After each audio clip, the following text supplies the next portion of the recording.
checking in on my seeds every 3 seconds to see if they've germinated yet, and just being busy, like building pea frames and building brassica cages and figuring out where things are going to go and buying stuff. Welcome to the Slow Living Collective podcast. I'm Amy, wife, mother of 2 and homemaker. Come along with me as I share my love for simple living, growing in my allotment garden, diving into what it means to be an urban homesteader and embracing life as a mother and homemaker. Hi everyone, and welcome back to another episode of the Slow Living Collective. If you're new here, hi, I'm Amy and I am the host of this crazy little slow living, simplifying, living outside the system. I don't know, this little old podcast here, and I'm so grateful to have you here. Now, I ask this every episode, so I might as well get it in early.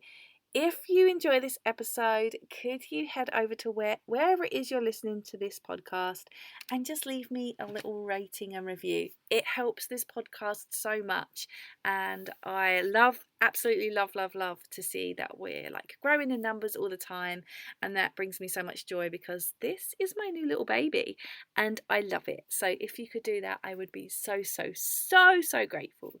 Just a little rating and a little review, and I will love you forever. Okay, so now all of my begging is out the way. Shall we dive into today's episode? I think we shall. So today I want to talk about spring. It's coming, isn't it? I can feel it. I don't know in which part of spring we're in at the moment. False spring, is that what we call it? Anyway, you know what I mean. It's that time of year where we start to see those little glimpses of life. We see snowdrops. We might even see some early daffodils. We feel the warmth on our skin a little bit again. It's coming.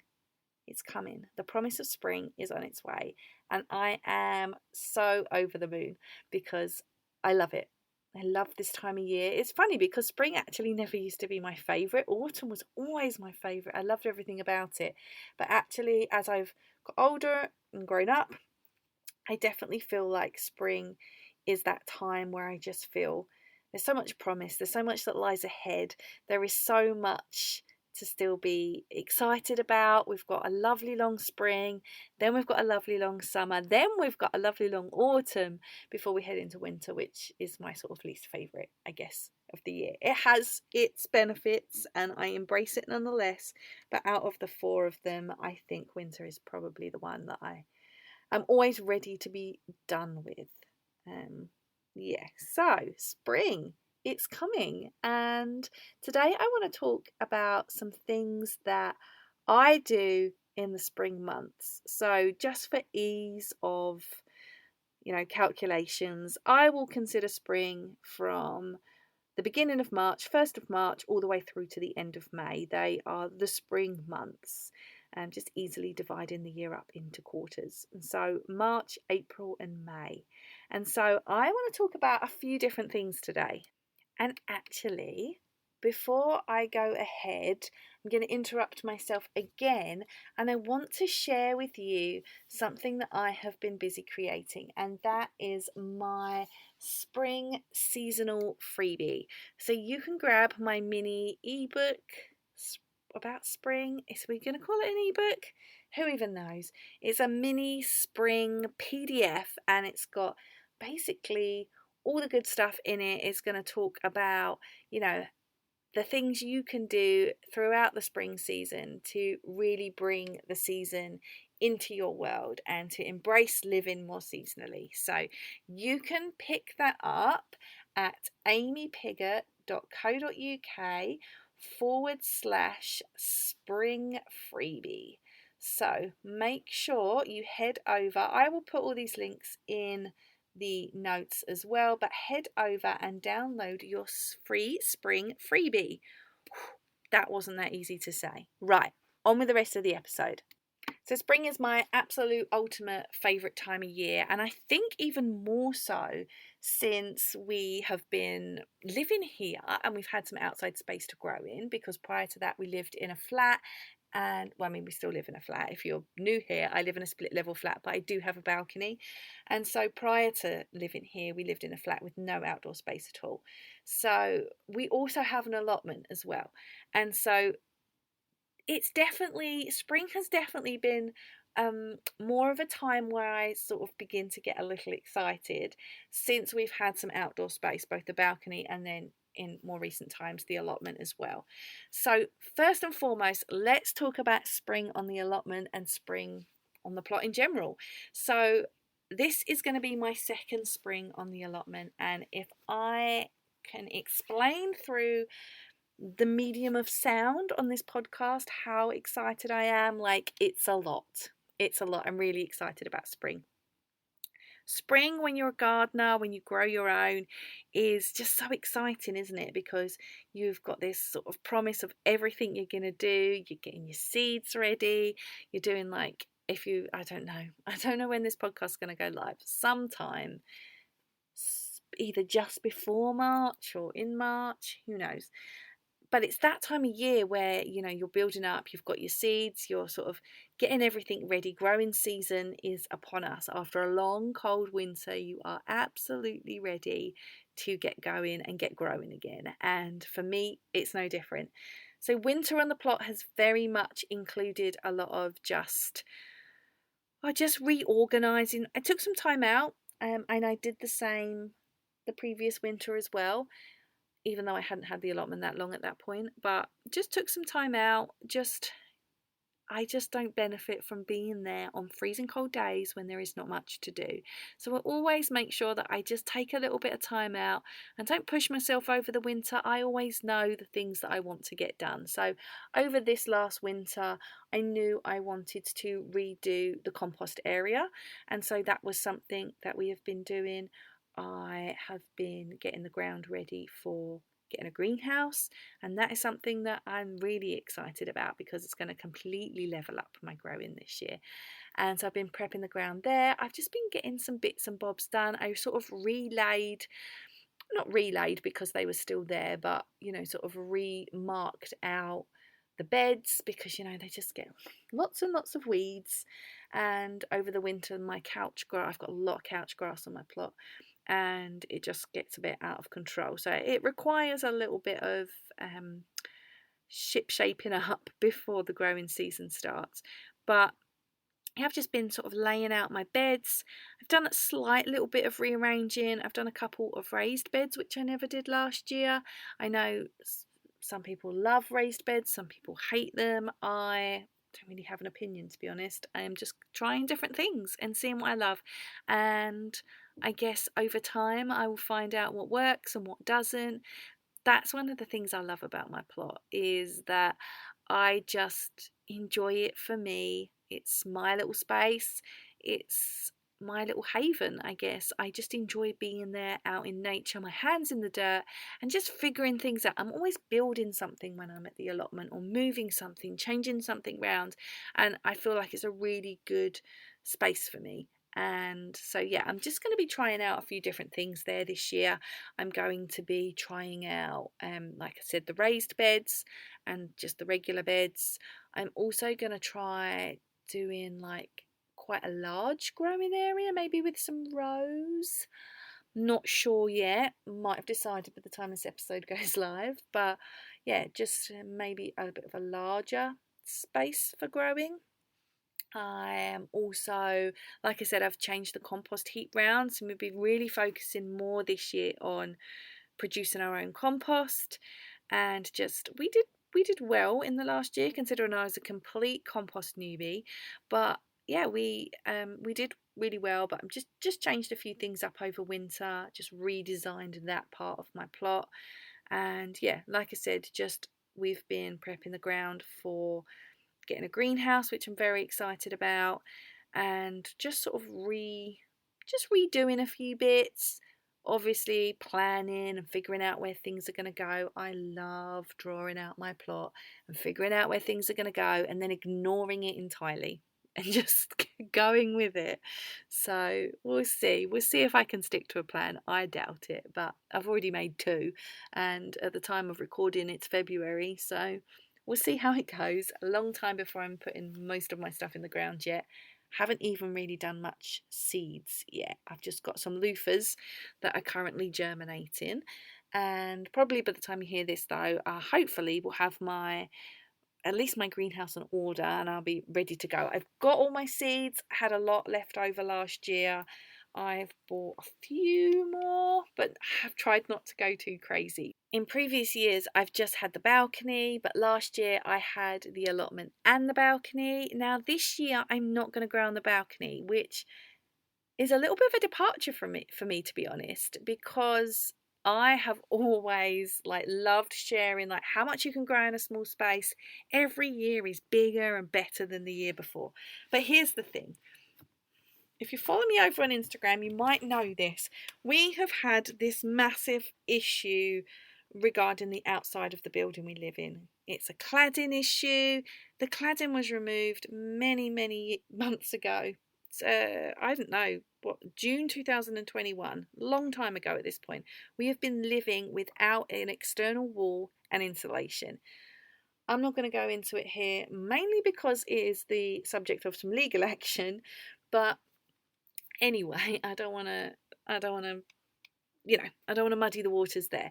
But because of that, it's been a long old process, and hopefully this coming spring/summer, we will hopefully be getting some cladding back on our building. And so I don't really want to have to move tons and tons of plants. So this year I'm going to take a year off. I'm having a fallow year on the old balcony. I might return next year, but we'll see.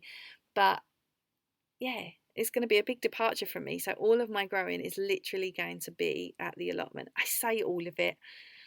I think I'm going to do some herbs on my balcony, but just on a small scale, just on a really small scale.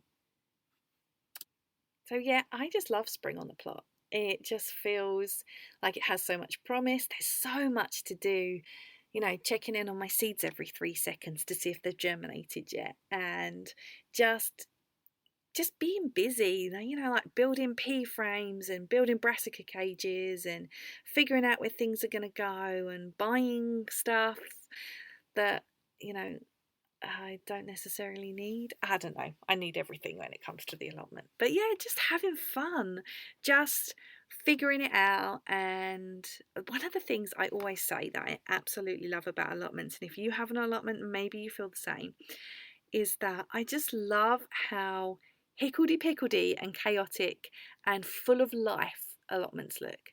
I love it. I just love it. I look at my allotment and I'm like, I love how not perfect it is.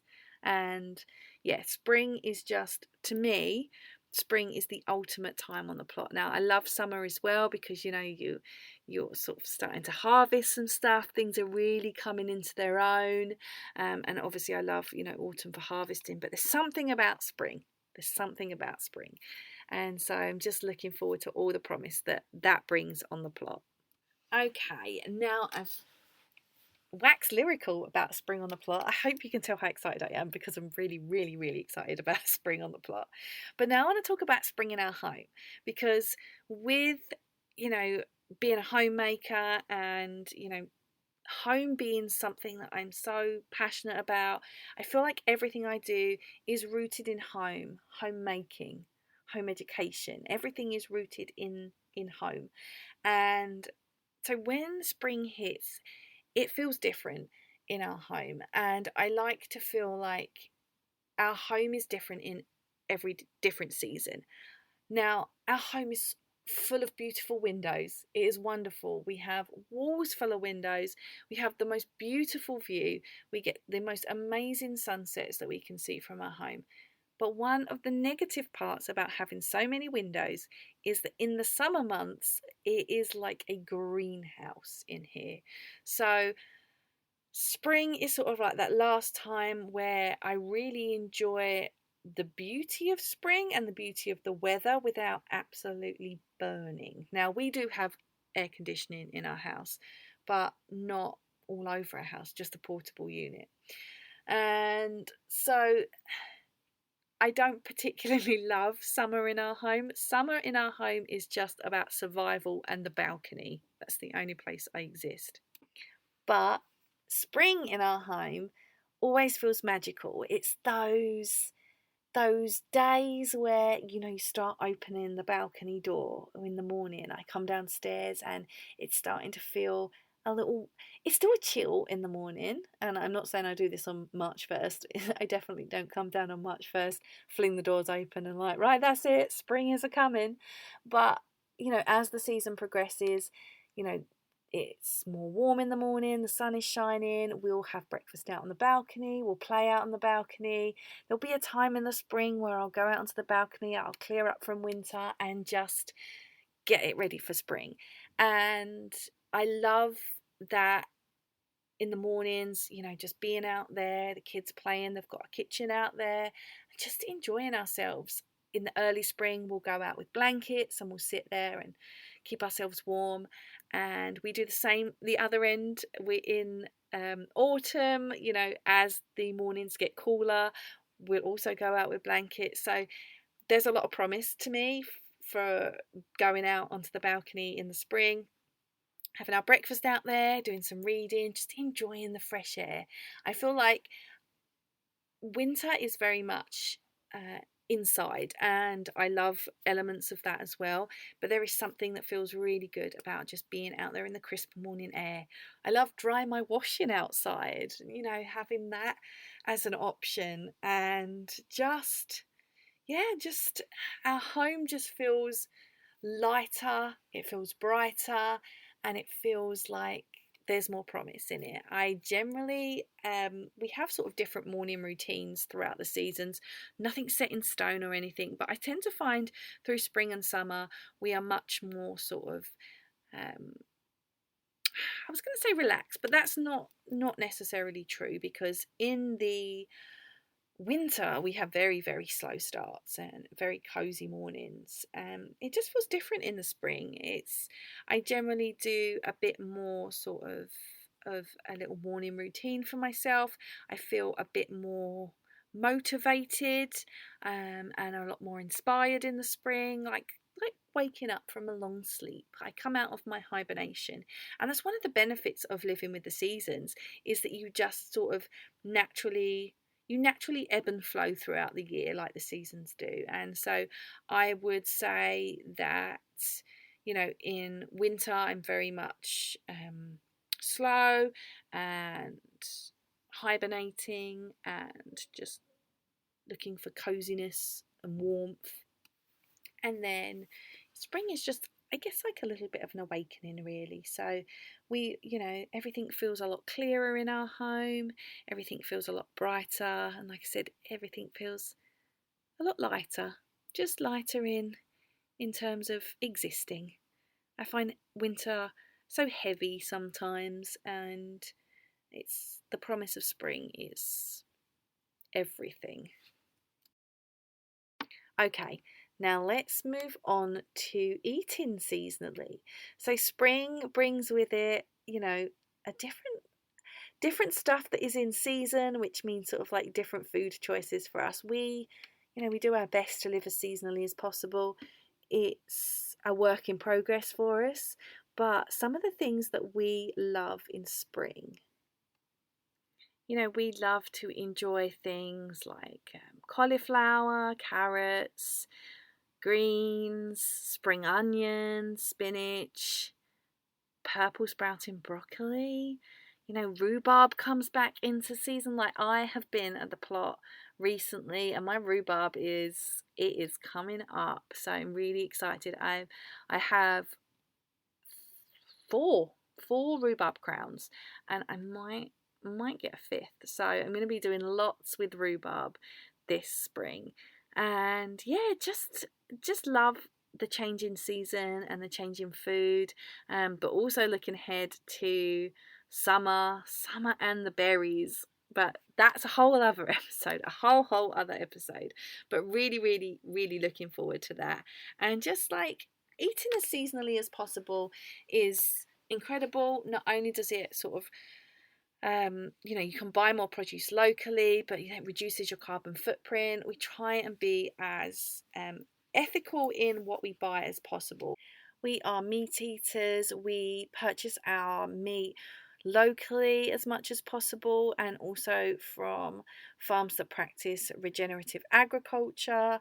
We purchase our produce locally as much as possible, and obviously try and grow as much of our own as possible. Something I want for the plot this year is to really, really level up my growing and how much we produce. And so, yeah, I'm going to be interested to see actually what's possible and just try and fit things in everywhere. Anywhere and everywhere is my goal this year. If there's a space on the plot, something's going in it.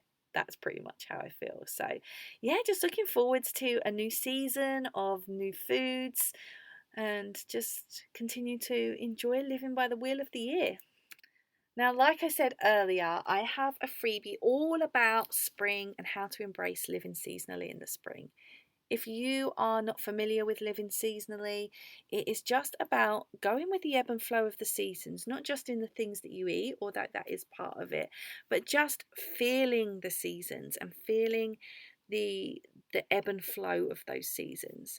And if you head over to amypiggott.co.uk/spring freebie, you will find my seasonal living guide to spring, and I hope you enjoy it. I really do, and I hope it inspires you to start embracing living more seasonally, because I think once you do, you'll realise that this is how we were designed to live, and it just makes so much sense. So before we wrap up this episode, I just want to share a few thoughts about spring and the things I love about it.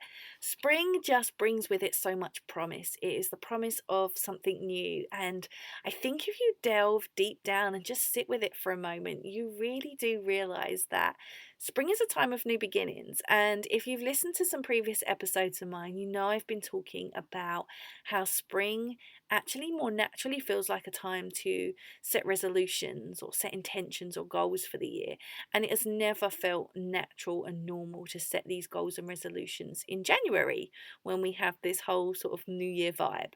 And you'll also know from the previous episodes, if you've listened to them, and if you haven't, just go back and have a listen, is that it was actually much more normal and much more the done thing to actually celebrate the new year in around March time. I think it was around March 25th, something like that. So if you feel like that's, spring is the season where you actually feel like you're coming to life again, you are not alone. I promise you. It's how we always lived. It's how our ancestors lived, and it feels like a time of promise, because it is a time of promise, and it is a time of birth and renewal. And if you are thinking about, actually now's the time when you feel sort of more inspired to set goals, then go for it, because it is the best time of year, in my opinion, because you actually feel this big surge of energy. It's so difficult through those deep dark winter months to feel inspired. And while I, like I say, always go with the ebb and flow of the seasons, and winter is very much a time for me where I sort of lean into just rest and recuperation and slowness. And when it comes to setting goals, it's not really the right time for me. And instead, for me, the spring feels like the better option. So I always use my winter time to just think and mull over, what I want to do and what I intend to be doing, but actually not really sort of executing any of those things until the time feels right, which is always the spring. And I've always been busily working away. I'm always busily working away. But I really hope you enjoy the spring freebie, because that's something that firstly I'm excited about, but to get it out in time for spring, I had to go through the winter prepping for it, and so it's not always that easy. So make sure you head over and check that out. But again, thank you guys so much for listening to this episode. I hope you found some spring motivation in there, and I hope you feel the promise of spring too, and you have an absolutely wonderful season. don't forget to head over to Instagram and follow me. You can find me at Life on Plot 44, and you're probably going to see a whole lot of spring and allotment content going on, because that is life in the spring here. So head over there, give me a follow. I would love to connect with you. I love Instagram, it's totally my jam, so definitely check me out. And again, for the 3,000th time, don't forget to check out my spring freebie.